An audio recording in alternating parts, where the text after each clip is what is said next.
All right, well, introduce yourself, please, to Broward residents. My name is Colonel Mike McCalister, and I live in Hillsborough County. I'm running for United States Senate against Bill Nelson. I ran for governor this last year. We ended up getting about 135,000 votes. The reason I decided to enter this race is that when you look at what do U.S. senators do and you look at the qualifications, it's very serious business. My academic background, my professional background, both military and civilian, fit very well with this challenge that we were facing for our country and our children and our grandchildren. Tell us a little bit about that background. I'm from Missouri. I've lived in Florida about 20 years. When I went to state college, my undergrad degree was in agriculture. I'm a small business farmer in Hillsborough County. I have a nursery license. I very much understand agribusiness, which, as you know, is one of our core industries.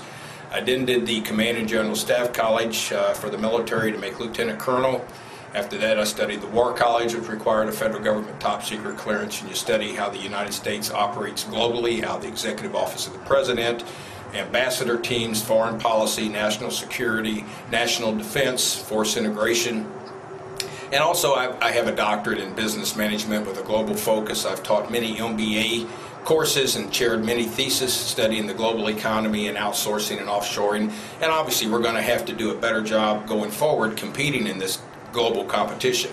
So when we look at whether it's the economy, whether it's national security, national defense, foreign policy, business, that's where my credentials fit very well to what we need in Washington. Have you ever held elected office before? I've never held elected office. So and is that good or bad? Well, it probably depends on who you ask. I'm probably not going to be the Republican Party insider favorite, but for a lot of people, they feel we need more everyday citizens with time in the trenches and real-world experience and not time in politics. Now, you're the guy who, I guess a lot of people thought you did pretty well. You got a lot of votes in that primary because there was so much negative stuff going back and forth between Bill McCollum and Rick Scott. Well, you tell me. Yeah. Some people like to say that because, quite frankly, the forecasting, including some of the media analysts and particularly the pollsters, didn't show us doing that well.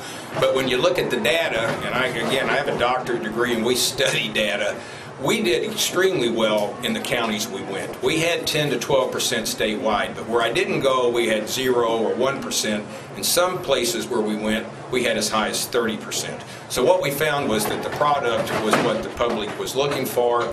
And again, we just asked them to compare the resumes, compare the real world experience. And when we look at Bill Nelson, let's face it, that is not Ed Meeks. Bill Nelson's a formidable opponent. He's going to be very tough to beat, and we're going to have to be able to go toe-to-toe with him with real-world credentials in the global economy, national security, national defense, foreign policy. And we don't need to send someone to Washington, D.C. to get on-the-job training. We've got enough of that going on today. We need people that have the real-world credentials to go and forward our nation. And you think you could win the nomination against some pretty formidable potential candidates? Like who?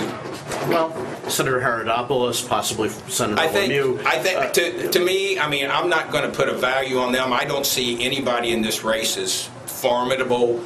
When we look at state officials versus federal officials, let's take a look at the job requirements. Very few state officials have ever even held a security clearance unless it was in a federal job or a military requirement. When you look at the U.S. Senate, they're going to have to approve the treaties, a lot of the trade agreements. Like we said, they got to confirm the generals, the colonels and up. They got to confirm the ambassador teams. They got to confirm the cabinet members. So being a state official isn't going to prepare you for those jobs. Thanks very much. Thank you, sir.